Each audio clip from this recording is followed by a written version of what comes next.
Vekem ni kan sartal nga na wikanda uninda unana makitiyo mai na kenan darungo di tigo na serikali. Moniti kena rambo kana vei mamani diwa ena vei matakai. Wani ni bina kalib talanga vekem ni na bakita bitigo mai bina balib sarra na kenan daun tingita kito na VitiFM. Wala nam serikali. Gaya wako tamai doon ka daru sotabu tu en rakini bulan daru sotabu na vesinga isonanga na daru binakata na balolo tungani baga nanano. Kaya ngwana bita mai bagai bola. Karawan yon rani na maimbi waga serikali ena nomuni salnika kamburaki na VitiFM. Bola ba serikali gaya wako tamai VitiFM ena rotolundua waimana road suba kesanga email tanga mabiao maria@vitiFM.com.fj. Isa nongu viti LOMANI gona kena Vola o Mr.Tawake. Aun dame no kautangi aso ni waka na numa. Dabambeka era sana tukuna tu na tumbuna. Kera mbulan donu ya tu nondai tambangauna ni sa sengatali ningai lutu tu na niu ki wona. Au raimbe di taki tu ena nongu bonuan dina. Na bono batanga au dingomi irakina. Ni tasiri na saku nonra waka dhaka ira.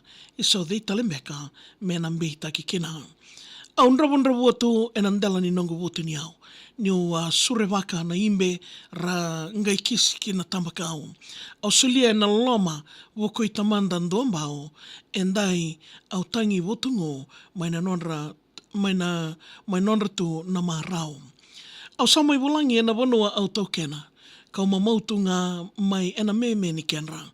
Au wia woki me usuka isa sombo sambera non randai sa tuwa otitu wakambate ni mbeka. Nongo singo isa mena yada mbeka liki vei. Ni o tādori tu non ralawa ni vei waka sesei. Nongo ngalala sa tambonaki ni usa waka rerei kata indomo na wolangi ko leidimba na itaukei.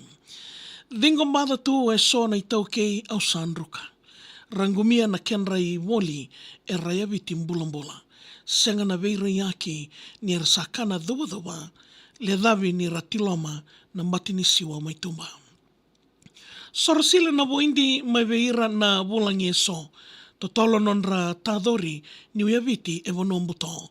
Matamboko nongo rai kau mai alu lalano diwa meunga lala sa kune na yaloka nindilio. Tabambeka na iwali sa tamango daw ni veimbuli nongo viti LOMANI ena vei tambangauna mai muri. Ke tuni me midala endai au sana vei vutuni me ondei wolinga kina nomo i wakawawoli. Rawewe kani sanga una ninonda reilisu danduri ena sala ka waka tataro waka lewu. Saive ena sala me kunekina na waka dengo garau nande lauti ko tale na suini kemo. Dingin samburoro au loloma kina itaukei. Doriti nonda waka tulewa ena vei waka menemenei. Me andayala matua ka kako ni waka sesei me awi rauta kitu nonda ngalala ena wuku idei. Dombulu nango i tatau au ke rea moni rongoda ena sengatali nindua indandono me mutakoda. Ena nomo taudako na waka tulewa mailoma maroroe no mga lala me kua ni wada.